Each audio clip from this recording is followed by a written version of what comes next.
Welcome back to the garage. Gerald here with you. This is a video that I should have put out like 2 weeks ago, but I've been busy doing my own movie awards as I'm getting everything ready for that. But I'm going to be talking about the biggest snubs from Oscars nomination morning, which happened back on January 22nd.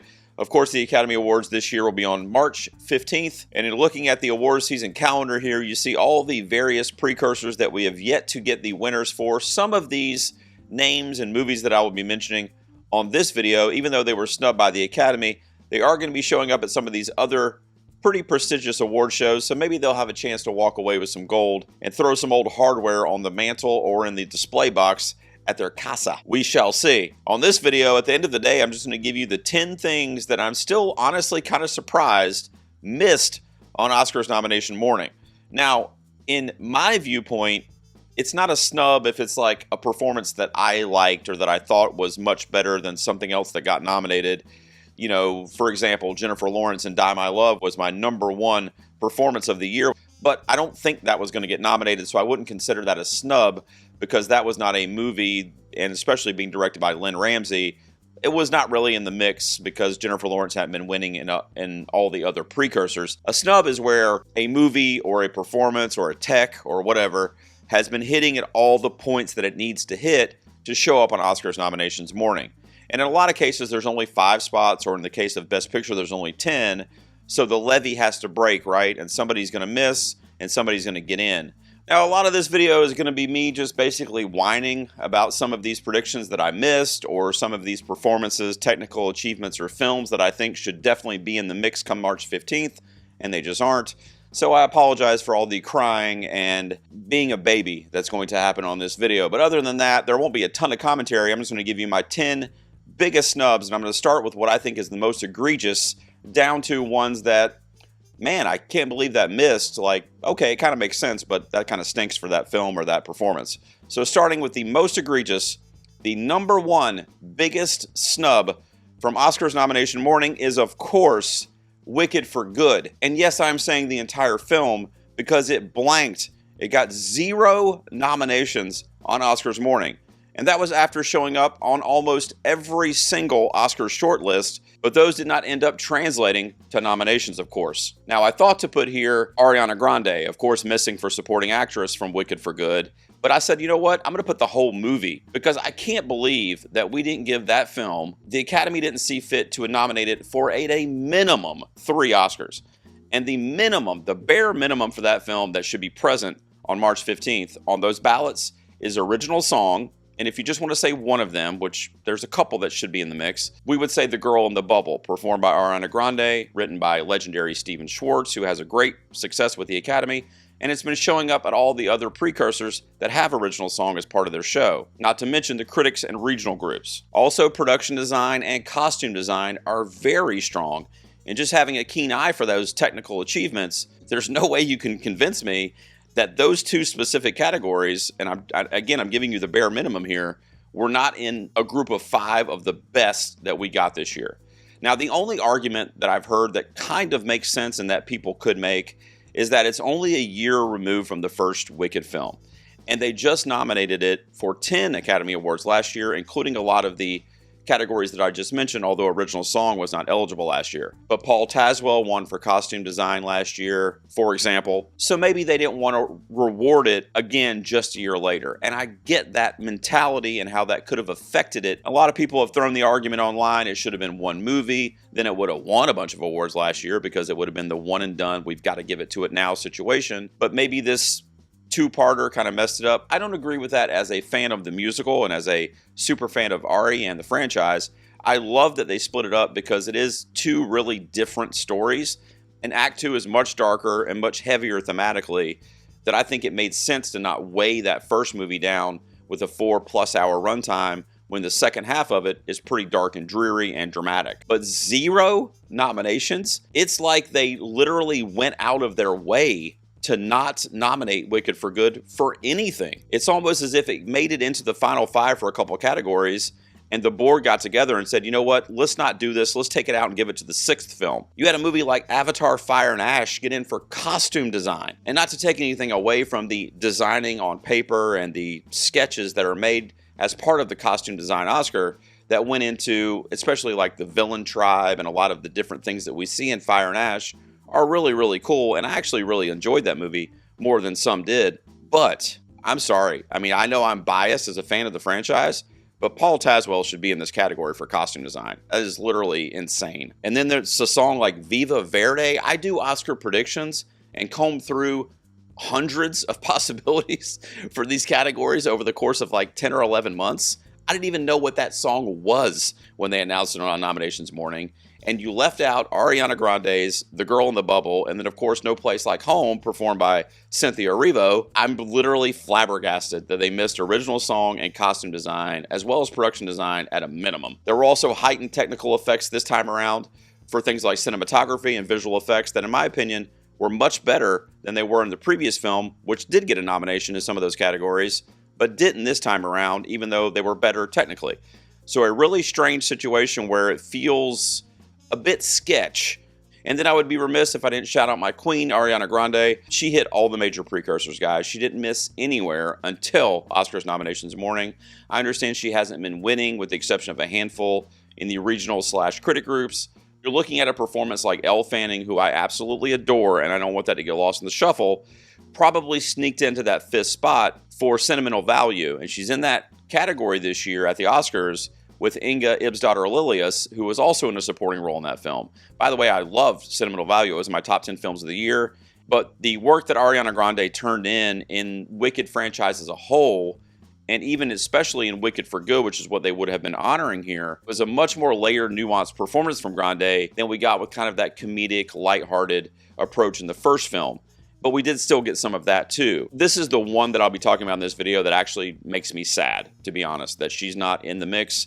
And the film as a whole, to have no representation for the year in film from the Academy for Wicked for Good just seems literally insane to me. My second biggest snub from Oscars nomination morning will be Chase Infinity in the lead actress category, of course, from one battle after another, not getting into our Oscar lead actress 5 this year. She was nominated at the SAGs, the Golden Globes. BAFTA put her in 2 categories, lead actress and the Rising Star Award, which is voted on by the fans over there. Kate Hudson got that spot, I'm assuming, the 5th spot there for Song Sung Blue. I've been very vocal on my channel, and believe me, for some reason Kate Hudson fans feel like they have to defend her. She's fine, guys. I just didn't like the movie. I thought she was fine in it. She was the best part of that film. But Chase Infinity is the standout performance in the #1 or at least top 2 films of 2025, a film that is going to be remembered for the next 100 years. If this ends up getting Paul Thomas Anderson his Oscar, which it probably will, at least in a couple categories, if not more, it's going to go down as one of the films of this decade, of this century. People are going to look at this as one of Paul Thomas Anderson's greatest films from one of our greatest filmmakers. Who is going to remember Song Sung Blue in 50 years? Nobody. But to get off of my Kate Hudson soapbox, because I do love Kate Hudson, I just think she kind of stole that spot from Chase Infinity. And if you're looking at the lead actress category in general, I mentioned Jennifer Lawrence earlier. You have performances like Cynthia Erivo from Wicked for Good. I understand she got nominated last year, which may have hurt her a little bit. But you've also got Amanda Seyfried from Testament of Ann Lee, which is another movie that blanked at the Oscars, which seems insane. Or what about Ava Victor, who was coming on strong at the end of award season for her independent film Sorry Baby, which she also wrote and directed, but that film blanked. We might touch on that here in a moment. Tessa Thompson from a wonderful film called Hedda, which could have gotten in at various categories like costumes and production design. The movie blanked and she did not get into lead actress. So it just seems unfortunate to me that Kate Hudson got a spot that I feel like there were 4 or 5 other actresses that were in the conversation all season. It wouldn't have been out of nowhere. That could have been much better representation for the lead actress category this year. And I specifically feel bad for Chase Infinity. And a lot of people are going to say she's young. This is her first feature film role. She's going to have a lot of more opportunities. That's all hypothetical. We don't know that. Kate Hudson will absolutely have more opportunities because she's an established actress in an industry that loves her and has already accepted her fully. But Chase Infinity, as a newcomer, it's not as easy. You can look at some recent Oscar winners, not just nominees, that won the Academy Award, and then whether it was bad choices or agents or the environment in Hollywood, went on to not be as successful as they were in that particular category in their particular year. So I hope that Chase Infinity shows up again in the near future, but at the same time, that's not a guarantee. I just hate that Chase missed here for a performance that she was hitting at all the major precursors all season, not to mention the strength of that film when you have somebody like Kate Hudson. That's the only nomination for Song Sung Blue. And if you're putting Song Sung Blue, even if you're a defender of that film, which is great, you don't have to come at me. You guys won. Okay, I mean, you guys won. Kate's in the category. Not everybody has to be excited about that, okay? And I'm not. But you've got Song Sung Blue, and you've got one battle after another. Take your personal opinion or preference out of it.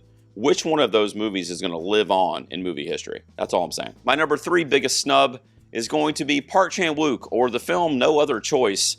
Another one that fucking blanked on Oscars nominations morning, including an international feature, which really should have been a no-brainer for this film. You also had other categories in the mix for Park, like adapted screenplay. Some people even thought Best Picture there for a while up until a few months ago. Perhaps lead actor for Lee Byung-hun would have been a possibility. But yeah, it got nothing. Absolutely nothing. Park Chan-wook is a director that has, for the better part of like 25 years, has been turning out stellar, experimental, innovative filmmaking on a level that people like PTA and Christopher Nolan and Greta Gerwig and any of the greats that are working today would go, holy shit, how did he do that? They would be literally, I assume they are literally in awe at what he's doing behind the camera. And the Academy, time and again, will not recognize him.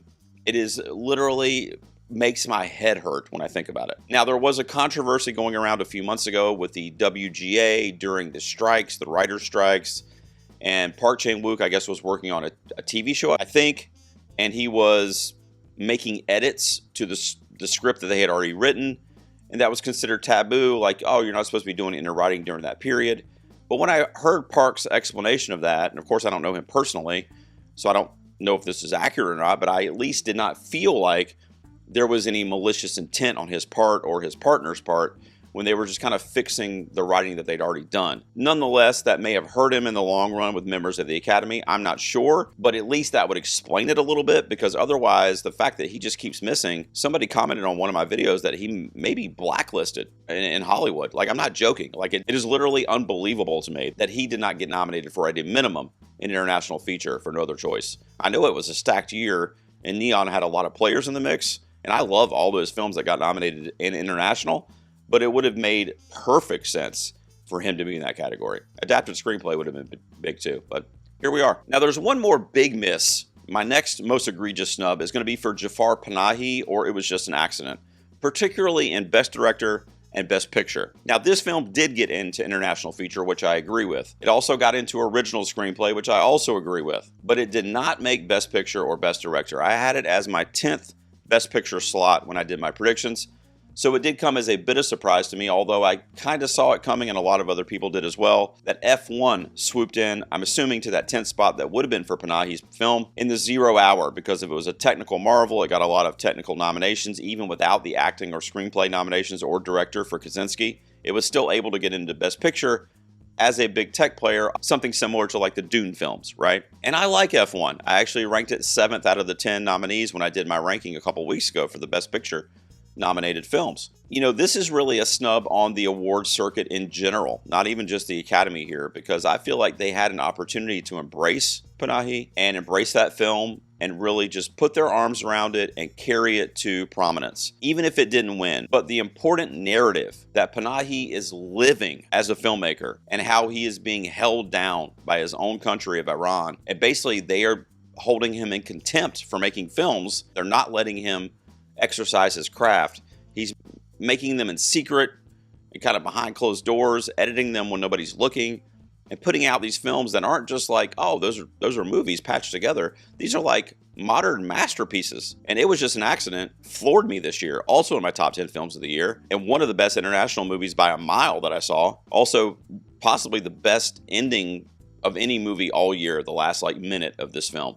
And not only that, that last minute comes after what I thought was the ending that I also thought was the best ending of the year. So the only way Jafar topped himself with the best ending or the best scene, final scene of the year, is he made another scene right after it that was even better than that one.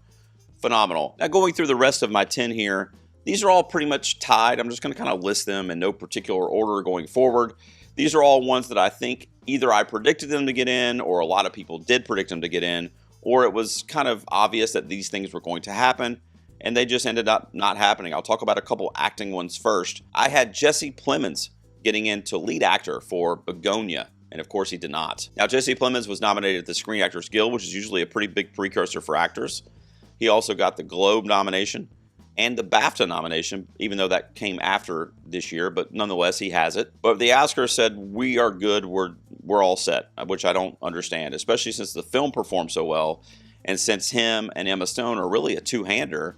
I don't feel like you get Stone in there without Plemons or vice versa, but Emma Stone got her nomination, and Jesse Plemons did not, for whatever reason. I really don't know the reason. And you think to yourself, okay, well, who got his spot? Most likely, the fifth spot that would have gone to Plemons went to Ethan Hawke for Blue Moon, which, truth be told, is a performance that I actually ranked higher in my personal preference than I did Jesse Plemons. And even though Ethan Hawke was also hitting major precursors in terms of a nomination leading up to the Oscars, Blue Moon was not as strong of a film overall as Begonia was or is. It definitely didn't make our Best Picture 10 like Begonia did, and also it does have that lead performance nominated in Emma Stone. Blue Moon has the lead performance for Hawke, and the only other nomination, though, is for screenplay. Now, when it got the screenplay nomination on nominations morning, I said to myself, okay, here we go, Ethan Hawke's in. And I actually thought Blue Moon was going to get into picture at that point too, but it did end up only getting the other one nomination for Ethan Hawke. I just think based on all the precursors and everything we had in front of us and the strength of these two films, that it can really be categorized as a snub, because Jesse Plemons should not be left out of the success that Begonia is going to be celebrating with the nominations at the Oscars. Even though I love Ethan Hawke and Blue Moon, it's just not as strong of a project as Begonia overall, and I would have loved to have seen Plemons get in there. Now, the other performance that missed, I am going to call it a snub because I think it straight up is a snub, but also it was kind of ironically one of the more delightful snubs, even though that is a weird way to put it. But the reason being is because my mention here is going to be Paul Mescal for supporting actor from Hamnet. Now, the reason he missed, obviously, is because Delroy Lindo swooped in a surprise nomination that I don't think anybody, at least that I know of, saw coming. Now, early in the season, I had said Delroy Lindo could be a possibility for supporting based on his lineage and history in Hollywood and previous snubs, honestly, most notably for Da 5 Bloods a few years ago. But that kind of waned over time because he just wasn't showing up anywhere else. And even his co-star and supporting actor Miles Caton showed up at the Screen Actors Guild as a young actor, which is rare, but they didn't give it to the veteran there, Delroy Lindo. So even if you thought Delroy might show up, most people were like, oh, well, he missed the SAG. That's it for Delroy. We'll have to wait to see what his next project is. But lo and behold, the Academy came through for him and he got the nomination. Now, that's wonderful. And if you actually watch my reactions video to the nominations live, that was the most excited I was on nominations morning. But when you stop and think about it, at the same time, while it was really cool, that was a snub. I mean, he was nominated at the BAFTA, of course, not a shock there, the Critics' Choice Awards, the SAG, I mean, literally everywhere. And Hamnet is probably number 3 in the Best Picture 10 in terms of the ranked voting system that will get the outcome, most likely 3 or 4. So it is a very strong film. Now, I understand Sinners is stronger, as is probably 1 or 2 versus 3 or 4. But again, Delroy had nothing major precursor-wise leading up to the nomination, and Paul had everything. So even though I was thrilled about Delroy, and it's okay for you to be thrilled about it, at the end of the day, Paul Mescal missing for supporting actor in a film that is extremely strong in Hamnet, and also a film that has the lead actress winner, most notably, that's a snub. Now, I talked about Ariana Grande missing supporting actress earlier, along with everything else from Wicked for Good, but I'm also going to call Odessa A. Zion a snub in the supporting actress category. That category is really strange this year because there are so many performances that it's like a potpourri that, like, there's only 5 spots, so the 2 or 3 that miss are all snubbed because they all had the resumes that they needed to get in. So I mentioned it earlier, but like I do my own award show, and when we're narrowing down the nominees, we have 6 in ours, and it's excruciating because it's like, all right, well, here's 6, but oh God, what about 7 and 8? You know, like, you can't get them all in there. You just can't. And I think Odessa A. Zion suffered from that and having a late surge. Now, she got the BAFTA nomination for Marty Supreme, which was a bit of a surprise, to be honest, and she also got in for the Screen Actors Guild. Now, of course, both Sentimental Value ladies missed there because the SAG didn't act like any films outside of America were made last year. But nonetheless, she did get 2 pretty important precursors. Of course, the BAFTA came after the Oscars because the timeline was kind of swap this year. But either way, she has that heft that she would need to get the Oscar nomination.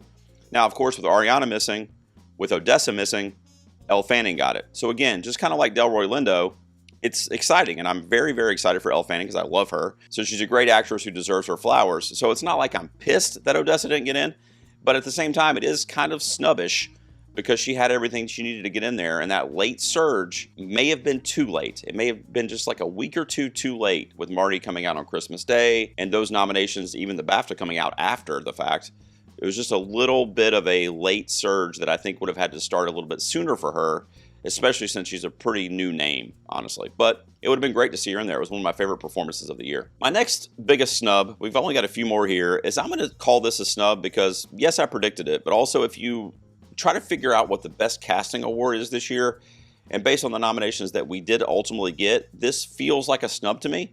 And I'm going to say sentimental value, not making best casting. So it got nominated for 9 Academy Awards, which is a lot. I believe it's the 3rd or 4th most this year. Of course, you had record breakers like Sinners and One Battle getting 13, but 9 is still a good amount of nominations, believe me. Any film would be thrilled to get that many noms. But not only that, it got 4 acting nominations. Every major actor in the film is nominated in their respective category. The only acting category that is not present is lead actor, because there's not really anybody eligible for that in the movie, as Stellan Skarsgård is supporting. Renate Reinsve got in for lead actress, which I love, one of my favorite performances. And then we already mentioned the 2 supporting ladies, Inga Ibsdóttir-Lilius and Elle Fanning, of course, getting in for supporting actress. So you have all these, they love the movie, it's a Best Picture nominee.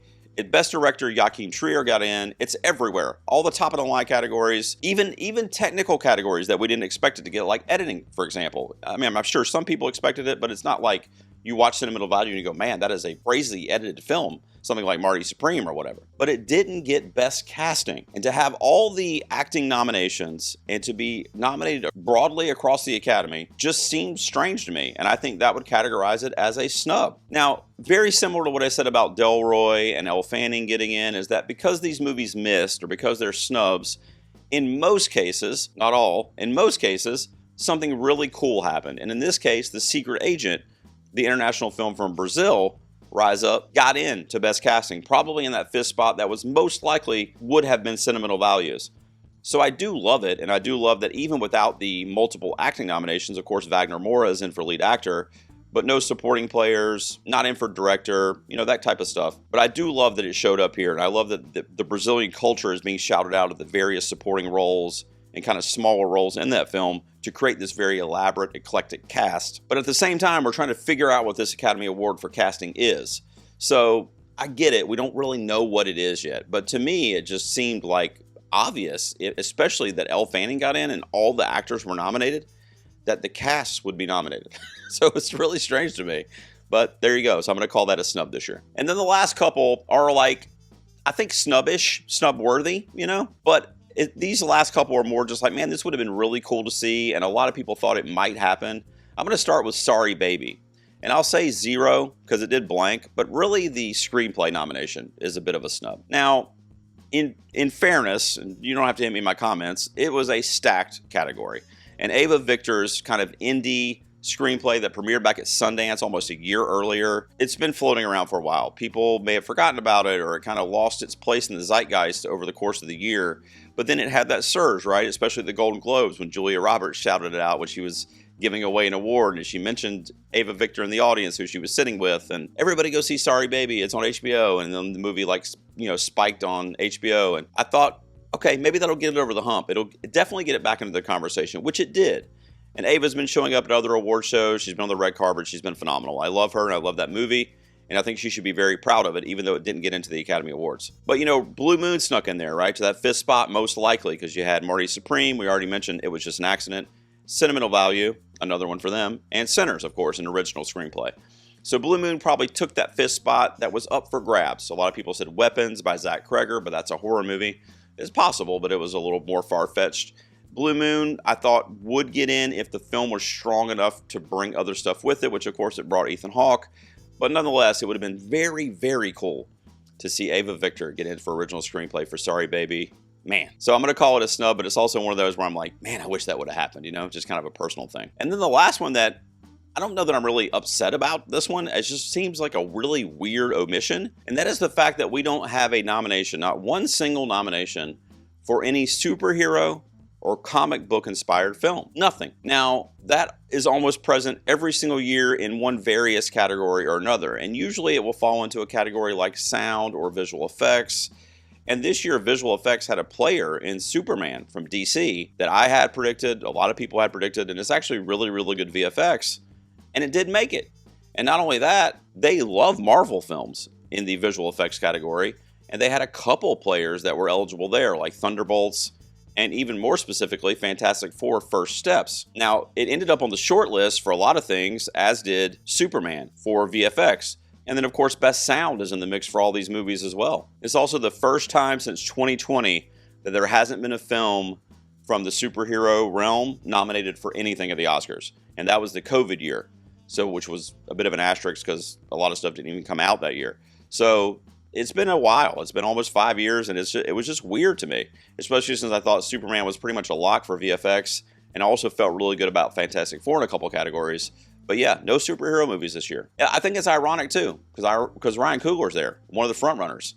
You know, Black Panther, the man, you know, at the helm for that. So it's kind of strange that he's there and superhero's not. It's just a weird irony, I guess. But yeah, I thought that was something that stood out to me that I wanted to point out here on my top 10 snubs. Well, that is it, guys. Thanks for listening to me whine about these things that missed the Oscars this year. Again, there's a ton that I could have put on here, but those aren't technically snubs. They're just wish list items of mine that didn't come through. That's a different video, I guess, for a different time. But let me know down below what your biggest snub was, and click join down below if you want to read all about channel memberships. You can join my ever-growing community. I just recently passed over 50 members. Thank you so much to my current members. You guys are the best. But click join down below if you're into that, and you can read all about it. I will see you guys out here next time in the garage.